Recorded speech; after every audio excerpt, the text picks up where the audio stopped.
Hello friends, for today's video I wanted to go through a list of my top short fantasy books. So in order for a book to qualify to be on this list, it had to be under 400 pages.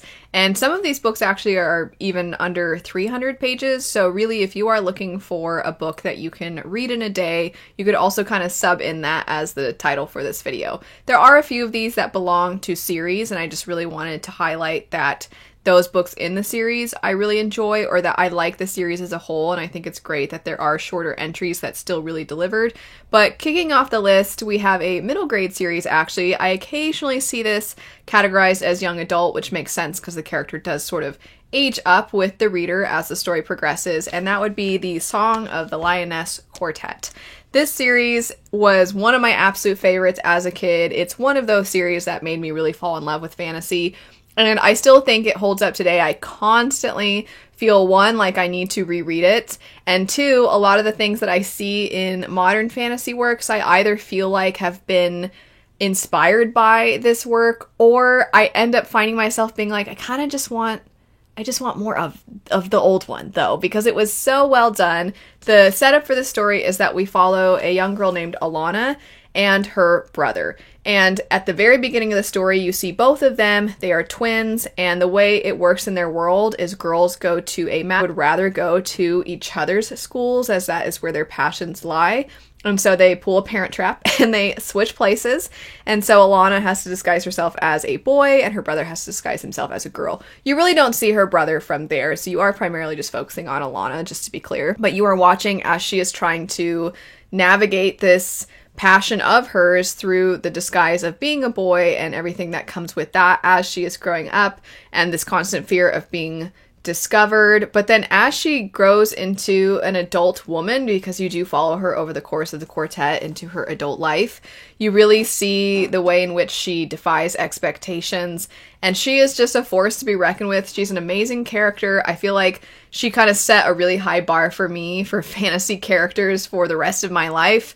And in general, I think this quartet, when it comes to following a character for a really long period of their lives, I think that this quartet did a fantastic job of that. Next up, we have an adult fantasy and a middle grade fantasy. Both of these are by the same author, and they would be T. Kingfisher's A Wizard's Guide to Defensive Baking and Nettle and Bone. You can probably guess just from their titles that this one is the middle grade story. I love that at the top it says Siege, Sorcery, Sourdough. I feel like that's the perfect sell for this book. So if you don't know, you follow this young girl who works at her family's bakery, and one day when she comes in early for work, there is a body in her family's bakery that is discovered, and she is now considered a prime suspect despite the fact that she is very, very young. But part of the reason is that she has magical abilities. And this city, you're starting to see a divide between the people that do not have magic and the people that do, and the suspicions that arise toward the people that have magic. And the ironic part is that the magic that our main character wields only really can be used with baking. It's a very interesting magic system in that your magic is very specific and it really only manifests in one small area, and thus you probably can't really do a whole lot if yours is more on a smaller scale, which hers is, as she can pretty much just compel dough and ask baked goods to not get burned, those sorts of things, which is great for working in the bakery, but it's not exactly a world-ending type of magic that everybody needs to be afraid of. However, for political reasons, there are people that are trying to further this divide between magic users and non-magic users, and so this murder mystery sort of forces our character to be thrust into the middle of this divide. And the stakes get raised really high by the end of the book. It seemed like it was just going to remain this small little murder mystery where we're trying to clear our character's name, and it turns into something so much grander than that. It's very silly, it's very funny, it has a lot of heart. Absolutely love it. I've also said before that if you like Shrek, check out this book, because I just feel like some of the humor is definitely, for sure, more age appropriate for young readers, but then there's the occasional thing that I feel like is funny for adults, and I think that if you've seen Shrek, then you know probably what I'm talking about, hence the comparison. And then Nettle and Bone, very different.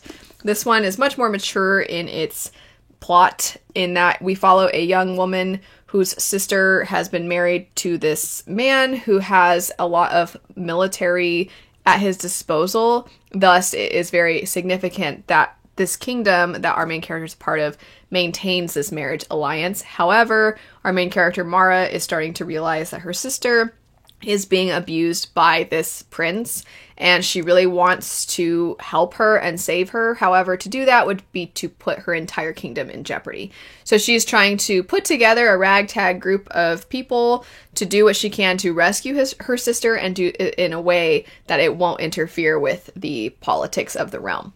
And I also think that this book, despite the subject matter sounding so serious, is super funny. It's not funny in the haha right in your face kind of way that Wizard's Guide to Events of Baking is, as this one it is a lot more on the nose and sillier and just very cute, whereas this one the humor is kind of sarcastic and dry and cheeky, but I love both. I think if you check out T. Kingfisher's works, one of the two of these is probably going to appeal to you, hopefully both, but if you don't end up loving either of these two, I think there's a chance that you still might find your T. Kingfisher work somewhere in her catalog, as she has written a lot of things. And I will say I do think her humor is present in everything she writes. She has a distinct voice while simultaneously being able to write stories that feel very different from one another. And I think these two are a perfect example of that. And I think these two are phenomenal. I really think that she transformed my view towards short fantasy works. I will say, not that this is the topic of the video, I don't think that we should limit word counts, and I don't think that short fantasy is better than long fantasy. I think there's a place for both, because I have heard that certain authors are being encouraged to stop writing longer works, which makes me very sad, but I do think there's a place for both. But anyway, getting back to the books that I love in this video. So next up we have Baptism of Fire. So this is an example of a book that is part of a longer series, and a lot of the books in the series are under 400 pages. Not all of them, there's a couple that are longer. But while I do enjoy the series as a whole, Baptism of Fire is my favorite, and it's the one that I wanted to specifically highlight today. Likely you are very familiar with the Witcher series, as it is very popular, has multiple adaptations at this point across different mediums. The setup is that you follow a Witcher or a monster hunter who has been enhanced to fight against monsters. However, despite the fact that they are saving people from monsters because they do it for profit, a lot of people see them as monsters themselves. And Geralt, as somebody who has a lot of interactions with monsters and who travels and has been mistreated by people, he himself questions who the monsters really are. So there's a lot that's really compelling about that. You also see him come across a sorceress named Yennefer, who you explore throughout the series, and then you have a young girl named Ciri who Geralt essentially becomes a father figure toward, and there is this sense of found family, but a very different found family in that it's not exactly a cozy, sweet, it's not a sweet found family necessarily. There are sweet moments, but you're looking at two powerhouses as the parental figures to Ciri, and they also sort of clash with each other often. Anyway, in this particular installment, which I can't say too much about if you haven't read the series because I don't want to spoil, but this one is the most like the video game, The Wild Hunt. A lot of the characters that you see in that game show up in this. The dialogue between the characters is very similar to what you see in the game, and I came to the series through the game, so I have... When I played the game and then I eventually went to pick up the books, I kind of kept waiting for that moment where it would feel like everything was starting to come together, because the video game is a what-if scenario, what would occur after the events of this series. So I felt like this one was the closest to what I experienced with the characters and with the plot of the Wild Hunt video game. And I don't want to say too much besides that, but just how we progress through the land, the plot, the characters that we interact with. There's a lot there that I just felt right at home with. And I also think this one's very funny, but there's a lot of really devastating moments. There's a lot of internal chaos that's occurring with Geralt, and I absolutely love it. I also think a criticism that is very valid of this series is that you often aren't actually looking at your main characters. You end up following really random people, and a lot of people that read this just want to come back to Geralt, Ciri, and Yennefer, or one of those three. And in this one, I feel like you actually spend a good amount of time with those characters. It doesn't bounce around as much, which I really appreciated. After that, we have The Kingdom of Back by Marie Lu. The setup for this story is that we follow Nannerl Mozart, who was a real figure in history. She was Wolfgang Amadeus Mozart's sister, who was just as, if not more talented than her brother, but due to the restrictions on women at that time, she was not able to be recognized the way that her brother was. This story is a lot to do with memory, with growing up, with the idea of, will I have the chance to have a legacy through my art, and the realization of the cruelties of the world. And a lot of this is realized through, and the way in which this is a fantasy story, is this Kingdom of Back, this make-believe place that Nannerl and her brother go to. And they explore this land that is very Fae-like in a lot of ways. And it is abstract, it is somewhat surreal, it is somewhat magical realism, and those words are typically not my bookish buzzwords. I usually hear those things and I'm like, not for me.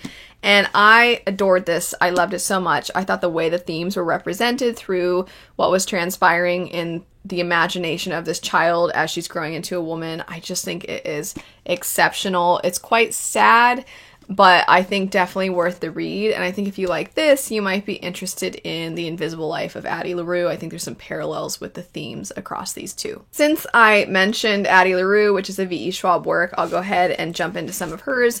Vicious by V.E. Schwab and the Shades of Magic series. I love both of these.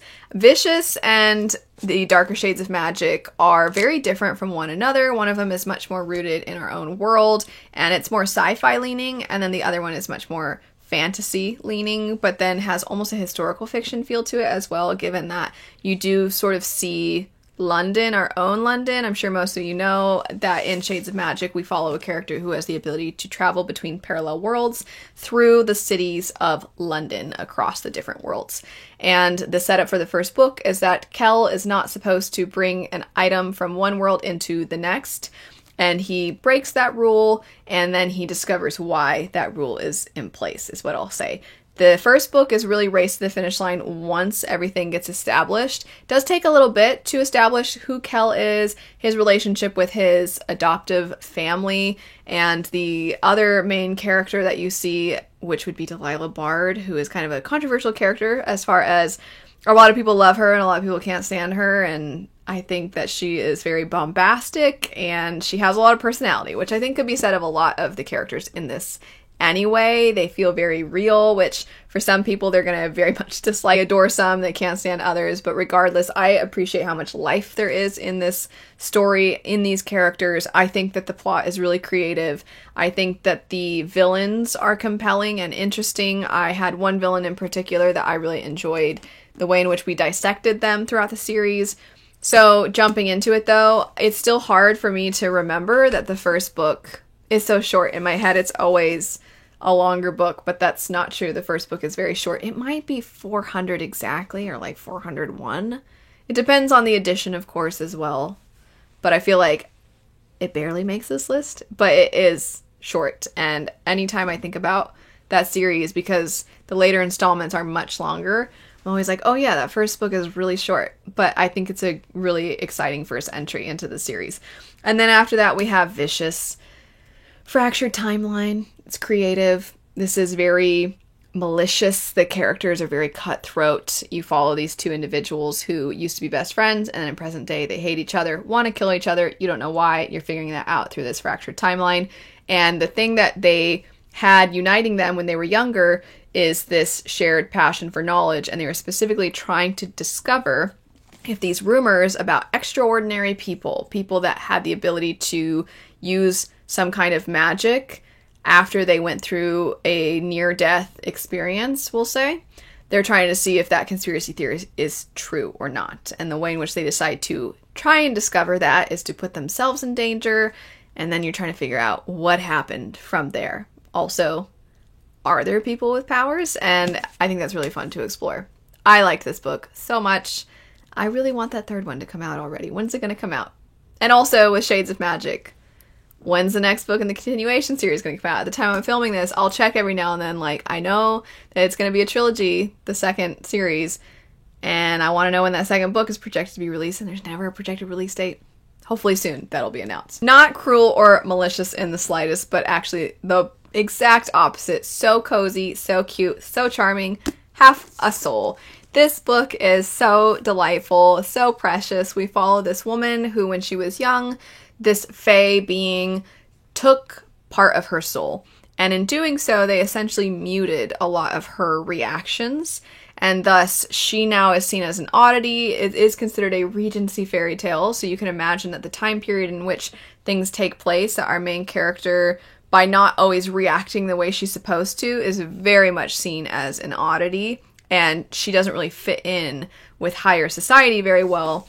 And her cousin is doing everything she can to help our main character fit in. She discovers this magician, this court magician man who maybe would have the ability to quote unquote cure her and restore the other half of her soul. So the cousin takes it upon herself to try and have these two individuals meet. This man is grumpy. He really can't stand higher society. He has to deal with them given his profession, but he is kind of a loner because he's just so put off by the false fronts everybody puts on. And then here comes this woman who is anything but proper. She doesn't react the way she's supposed to. And there is sort of this, finally, somebody who feels like a real person, even though everybody else always sees her as somebody who isn't the right kind of person. And then she also sees in him somebody who has a lot of passion, a lot of feeling. He's very critical of the way that society treats war, the way they turn a blind eye to atrocities, the way that they don't want to even look at what's going on, talk about it. They don't want to even acknowledge that it exists. She sees somebody who's willing to see the hard truths of the world, and she admires that about him. And it's so precious and it's so cute. And I definitely think that if there has ever been a time in your life, or maybe it feels like your life in its entirety, where you feel like an outcast, you feel like you're not the person who fits in, you feel like you don't pick up on social cues, or maybe it's not just a feeling, it's a thing that is acknowledged, that you don't quite perceive things the way other people do, I think this book is going to have you feel so excited to be seen, to have that version of who you are be acknowledged and accepted and admired. I think that that is so sweet and so fantastic. And in general, I just thought that this story was absolutely adorable. Sticking with the adorable, do too many things get more precious than Kiki's Delivery Service? I don't think so. This story is so cute. It's also kind of melancholy because it really highlights the sadness in growing up and how there's beauty in life in different stages, but in entering a new stage, there is a sense of loss for the old stage and the way you used to see the world.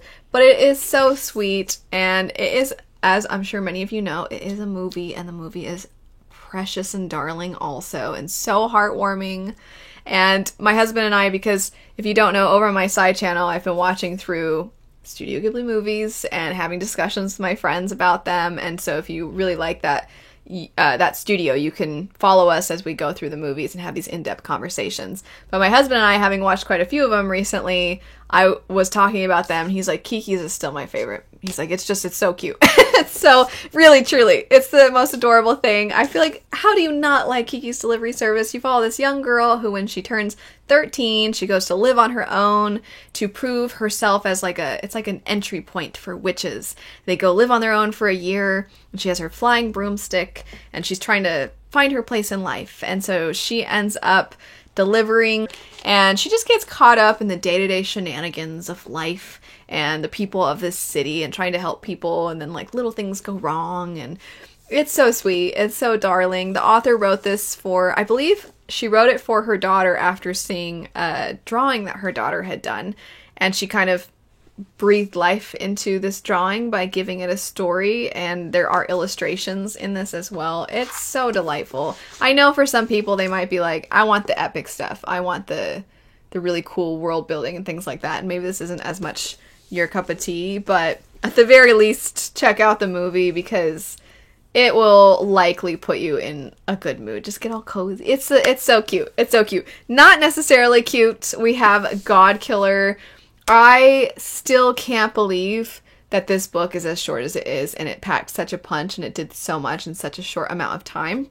So in talking about Witcher, because I do often compare this to Witcher, you're going to see some parallels. In this, you follow a god killer, so not a monster hunter, but a god killer, but they have similar roles. The gods in this can be very, very small and seemingly insignificant, and then they can be extraordinarily powerful and ancient. And so our main character is somebody who is tasked with ridding the world of these smaller gods. What is really interesting about this, though, is some people are very grateful for this, as the smaller gods can cause and wreak a lot of havoc. However, despite the fact that there are those people that exist in society, and politically there is an effort to stamp out the gods so that human beings can live without their influence, there are also people who worship these gods, and they look at Kissen, our main character, as an enemy. They hate her. They think less of her. They think she herself is kind of a monster. Also, the way in which the gods attain power comes through the worship of humans. So by having some of those people still exist, it makes Kissen's job even harder. But she encounters one day a girl who has a relationship with the god, not necessarily of her own free will, but not necessarily against her will either, because there seems to be this respect and care between the god and the young girl. However, these two cannot go too far apart from each other without feeling an immense amount of pain, and thus they are looking for somebody to help them rid this bond, or you could say these shackles, from them. And Kissen doesn't really know how to do that, but she starts to immediately feel this protectiveness of this girl. She's very mistrustful of this god, and they end up trying to travel together to find a quote-unquote cure for this affliction. And on the way, another individual ends up accompanying them, and things build and build and build from there. More of the lore of the world is discovered as you're going. I just feel like this always balanced character development, lore discovery, and present day plot going forward really well. There's also some great action scenes. It's so good. After that, we have The Magician's Daughter. This is one of my favorite books that I picked up last year. We follow a young girl who is living on this island with a man who is essentially like her father at this point, as he did find her when she was young and raise her. She doesn't really know much about her actual parents. She doesn't know how she wound up on this small island, but he has raised her, protected her, taught her, and kept her safe. However, in keeping her safe, he's also keeping her isolated from the rest of the world, and he has these magical barriers protecting this island, and you don't quite know what he's protecting them from. But as the story progresses and as our main character is growing up, she's starting to be very curious, and one day she has an opportunity to accompany him off the island and discover what is actually transpiring with the rest of the world. Alongside her and her parental figure is also a familiar who takes the shape of a rabbit, and they are so cute. And there is definitely a sense of found family in this. There's also sort of the coming of age, discovering sort of what I was saying about Kiki's Delivery Service, that maybe the world is filled with more cruelty than you had realized when you were looking through a younger lens, except for in this character's case, she also didn't even have the chance to look at the world. She only could look at it through works of fiction. Now she's seeing the real thing, and it's much bleaker than she could have imagined, and it makes her really question what she wants of her own life. It's done really well, whimsical, kind of melancholy, it's sad, it's sweet, and there's a little bit of a mystery behind everything as well. I mentioned having read The Magician's Daughter last year. That's true of these next few as well, which means if you watch pretty regularly, you've probably heard me talk about these quite a bit, so I'm going to go through these ones a little bit quicker. So first up, we have The Heirs of the Queen trilogy by Mercedes Lackey. I always like to highlight the first book in this series. It also follows that coming of age feeling that I was describing with both Kiki's Delivery Service and The Magician's Daughter. However, this one has the extra component of our main character sadly having been very mistreated and abused when she was very young, and so now that she's in an environment that's much safer. In this first installment, you're looking at her learn to trust adults, learn to actually recognize when she needs to speak up for herself, how she deserves to be treated, and that sort of reshaping of the way in which she perceives the world and herself, and the fact that she is worthy of love, and it's really sweet and really well done. The trilogy does go in a much darker direction as you progress through it and as she grows into an adult, but that first book definitely has a lot of coziness to it. It's not that I disliked the second and third books, I just think that that first book is quite a standout. And then from there we have City of Nightmares, which is so weird. I think that I say that immediately as soon as I bring it up in anything. This book follows a society where people's nightmares can become real. You turn into the thing that you most fear. And as a result, chaos has been wreaking havoc upon this city, and our main character had something happen with nightmares when she was young, specifically with her sister, who turned into a giant spider and killed their father, and then her sister in giant spider form was also killed by a task force that is meant to deal with nightmares. So our main character, understandably, is very afraid of nightmares. She ends up having a desire for a safe space. That's pretty much all she wants in her adult life, is to feel safe, which is basically impossible, as not only do nightmares still exist despite the fact that society has figured out a way to keep people from dreaming, occasional nightmare still slips through. On top of that, there are also politicians that have figured out how to use nightmares to their advantage, and it's just a bloody and brutal place to live, and our character is having to navigate that as somebody who already has a lot of trauma and association with the things around her. Doesn't sound like it'd be very funny, but also our author manages to sneak in, I think, a lot of morbid humor through all of this, which makes it more palatable, and it just increases the weird. It was really quite, I mean, as soon as I started the book, I was greatly amused. I highly recommend this one. It is a lot more niche, though. I recognize it's not going to be for everybody. I thought it was hilarious, and I also thought it was there was a lot of great commentary on PTSD and trauma in that duology. After that, we have The Crane Husband, probably one of the shortest books on this list of short books. And this one follows a young girl whose mother one day brings home a giant crane, which is basically a metaphor for her bringing in someone into their home who is abusive. Our main character is a teenage girl. She has a younger brother. She's doing everything she can to try and have some sense of normalcy. She's trying to also just grow up and have the typical childhood, which obviously has been disrupted by this force that is now plaguing her home and her mother. And she's also trying to look out for her family as a whole. And you're seeing how that weighs on somebody, especially somebody who should never be put in that position in the first place. It's very good. It's kind of abstract, obviously very metaphorical, but I highly, highly recommend this one. I think it's fantastic. I think the writing is very beautiful as well. Another one that I talk about all the time, so I promise I'm going to be very brief. The Very Secret Society of Irregular Witches. So cute. You follow a witch who exists in our own world. Witches are not known to exist, and she ends up taking it upon herself to educate these 3 young orphan girls in their magic so that they are not discovered as witches, because they don't really have control over the magic currently. And in doing this, she ends up getting to know the caretakers of these 3 young girls, and it's so heartwarming and it's so cute. And I always say it's basically a warm hug of a book. It's got cute romance. It's got cute found family. It also dives into the characters and then why they are the way they are. Life and relationships in your life, whether they be romantic or friendships, or whether you are a mentor figure to someone. It's great. It's so cute and I love it so much. And then last for today, also cute, would be Warrior of the Wild. It doesn't look like it would be cute from this cover. It doesn't sound like it'd be cute from its synopsis, but the setup for the story is you follow a young girl who, in order to really prove herself and be an adult in their village, she has to go through these trials. She does not get through this trial, however, she will be deemed an outcast, and she essentially will not be able to come back to live within the village unless she accomplishes an impossible task. She's ready though. She knows she's going to accomplish this trial, no problem. However,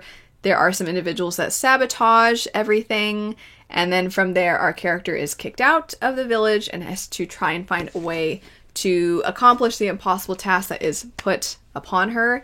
She ends up encountering other people out in the wilderness who have had similar things occur. This also has a sense of found family. It also has a romantic subplot. It's not necessarily the height of the book's plot or anything like that, but it is a nice part of it. But these characters come together to try to help one another restore their names, we'll say. And it's very sweet and it's very cute.